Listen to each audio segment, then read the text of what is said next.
Bismillahirrahmanirrahim. Assalamualaikum warahmatullahi wabarakatuh. Alhamdulillah. Alhamdulillahilladzi anzala as-sakinata fi qulubil mu'minin liyazdadu imanan ma'a imanihim. Asyhadu an la ilaha illallah wahdahu la syarika lah. وأشهد أن محمدا عبده ورسوله لا نبي بعده اللهم صل وسلم وزد وبارك على نبينا محمد وعلى آله وصحبه أجمعين أما بعد. Alhamdulillah, pada malam ini Allah telah melimpahkan rahmat dan hidayahnya kepada kita semua sehingga kita semua dapat melaksanakan ibadah salat Isya dan tarawih di Masjid Al-Islah ini. Ikhwani fiddin rahimani wa rahimakumullah. Saat penciptaan manusia, Allah memberikan kepada kita dua hal. Yang pertama adalah jasmani, yang kedua adalah rohani. Jasmani ialah bentuk atau wujud fisik kita. Sedangkan rohani adalah kekuatan batin kita. Sama seperti jasmani pun ada masa sehatnya dan juga ada masa sakitnya. Dikala sehat kita patut bersyukur, dikala sakit maka kita pasti akan mencari obat untuk menyembuhkan penyakit kita. Sama seperti rohani. Rohani pun ada masa sehatnya dan juga ada masa sakitnya. Maka ketika rohani kita sakit, apa obatnya? Maka terciptalah sebuah tembung yang diciptakan oleh Sunan Bonang, yaitu tombo ati. Obatnya hati. Tombo ati iku 5 perkarane. Obat hati ada 5 perkaranya. Kaping pisan maca Quran sak maknane. Yang pertama adalah membaca Al-Quran serta maknanya. Membaca Al-Quran serta mentadabburinya. Seperti yang Allah firmankan, ba'da a'udzubillahi minasyaitonir rajim, ya ayyuhan nasu qad ja'atkum mau'izatun mir rabbikum wa shifaa'un lima fis sudur wa hudan wa rahmatan lil mu'minin. Wahai para manusia, sesungguhnya telah datang kepada kalian mau'izah, yaitu Al-Quran dari Tuhan kalian, mau'izatun mir rabbikum wa shifaa'un lima fis sudur. Dan mau'izah itu, Al-Quran itu juga bisa sebagai syifa lima fis sudur, sebagai obat yang ada pada dalam dada kita, yaitu rohani kita. Wa hudan wa rahmatan lil mu'minin. Selain sebagai obat, Al-Quran juga bisa sebagai hudan wa rahmah, petunjuk dan rahmat pada kita semua. Kaping pindo salat wengi lakonono. Obat hati yang kedua adalah salat malam.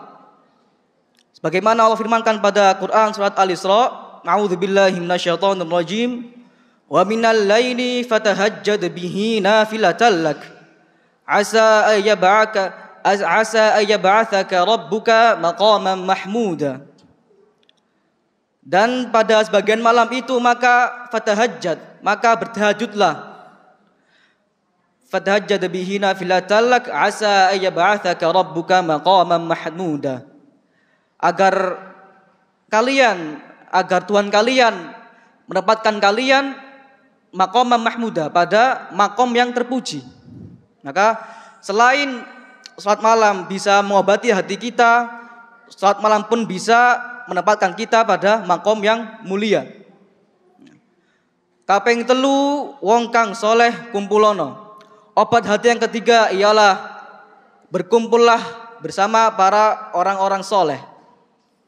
Sebagaimana yang diibaratkan dalam sebuah hadis, teman yang baik dan buruk bagaikan penjual minyak wangi dan tukang besi.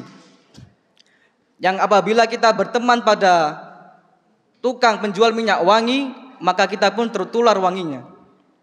Maka dan sebaliknya apabila kita berteman pada seorang yang pandai besi, maka kita ketularan bau besinya, kita kecipratan panasnya besinya.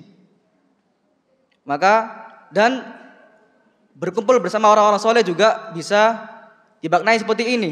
Salat tarawih berjamaah, menghadiri majelis ta'lim, tadarus Quran berjamaah, itu pun bisa disebut sebagai wong kang soleh kumpulono. Kaping papat, kudu weteng ingkang luweh. Obat hati yang keempat ialah perut harus dalam keadaan lapar, yang berarti puasa, terutama puasa pada bulan Ramadan. Sebagaimana dari hadis yang diriwayatkan oleh Abu Hurairah, "Man shoma Ramadhana imanan wa ihtisaban, ghufira lahu ma taqaddama min dzambi." Barang siapa yang berpuasa bulan Ramadan imanan wa ihtisaban, dengan penuh keimanan dan hanya mengharap ridha Allah, pahala dari Allah, ghufira lahu ma taqaddama min dzambi, maka Allah ampunkan dosa-dosanya 1 tahun yang lalu atau beberapa waktu yang lalu. Dan yang kelima, kaping 5, zikir wengi ingkang suwe. Obat hati yang kelima ialah zikir malam dengan waktu yang sangat panjang.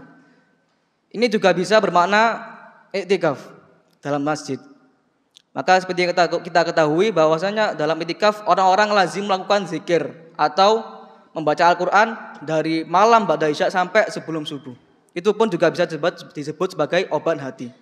Maka ikhwani fillah rahimakumullah, apabila kita lihat-lihat lebih teliti lagi, kelima obat hati ini sangat lazim kita jumpai pada bulan Ramadan khususnya.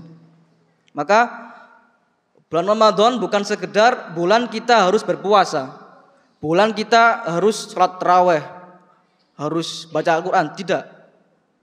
Setelah 11 bulan lamanya kita mencari dunia, mencari nafkah, kita bergelimang dosa, banyak maksiat, maka Allah hadirkan kepada kita bulan Ramadan sebagai obat hati kita, sebagai pembersih hati kita setelah hampir setahun lamanya kita bergelimang dosa. Makanya setelah kita berpuasa Ramadan ada yang namanya Hari Raya Idul Fitri. Karena setelah kita mencuci hati kita pada bulan Ramadan, maka besoknya ketika bulan Syawal kita kembali ke wujud fitri kita. Kita hadir kembali sebagai orang yang baru, seperti bayi yang baru lahir, tanpa dosa sama sekali, karena ketika bulan Ramadan kita mencuci hati kita dengan 5 tadi, tombol hati tadi. Maka ikhwani fillah rahimakumullah, insyaallah besok adalah salat tarawih terakhir kita pada bulan Ramadan tahun ini. Maka semoga kita semua diberi istiqomah dan hidayah oleh Allah Subhanahu wa taala hingga kita dapat melakukan serangkaian ibadah puasa full sampai malam takbiran. Dan bukan berarti amal kita berhenti pada bulan Ramadan ini. Maka bulan Ramadan bukan sekedar untuk mencuci hati kita, tapi bulan Ramadan juga berfungsi sebagai agar kita semakin tahun, semakin bertambah waktu, kita selalu bertambah semakin baik diri kita. Amin ya rabbal alamin. Maka syukran, jazakumullah khairan wa barakallahu fikum. Wassalamualaikum warahmatullahi wabarakatuh.